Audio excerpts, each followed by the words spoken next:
it going?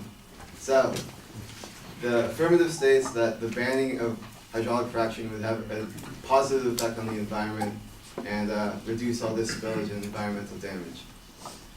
So the workability argument. The reality of the situation is that banning hydraulic fracturing would have little effect on the environment.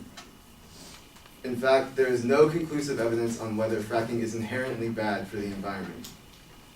The studies done on fracking that show environmental damage, a lot of these effects on fracking of wildlife are not on site and often they're isolated. This effect on like cows, for example, that was stated, that was on one population of cows in one isolated spill. That wasn't like a widespread study nationwide. The ones that mimic the effects of nationwide studies are often isolated, like an example of two researchers that study a population of fish, the effects of fracking fluids on rainbow trout. That was an isolated example. They were raising those fish in tubs from birth. They're exposing those fish to specifically those chemicals and nothing else.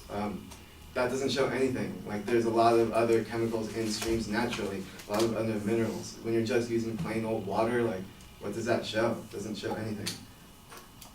The amounts of spilled oil and the frequency varies wildly, going from contaminating water at one point at one site in one study to another study reported by the New York Times that states in the study that of 200 private water wells in the fracking regions of Pennsylvania, the water quality was the same before and soon after drilling, all except in one one well. The only surprise from the study was that many of these wells failed drinking water regulations before drilling even started. We have like a bigger problem on our hands, you know what I mean, besides the amount of fracking fluid spilled.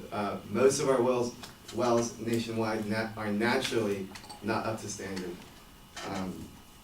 Another point is that shale gas emits half the carbon dioxide per unit of energy as does crude oil or coal when you burn it. With coal also emitting metals such as mercury into the atmosphere that settle down into our soil and water.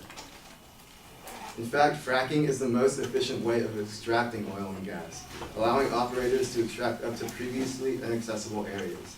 It's so effective, in fact, that 90% of the thousands of wells drilled in Canada every year involve fracking. 90%. So the disadvantages if we were to ban fracking. Well, for one, it would ruin our nation's economy. Straight up, like, our economy's done if we ban fracking outright. Over 80% of our oil production comes from fracking. If you ban it, where is that 80% going to come from? It's 80%. Like, it's not like 20, it's not 10, it's not 5, it's not a minuscule number.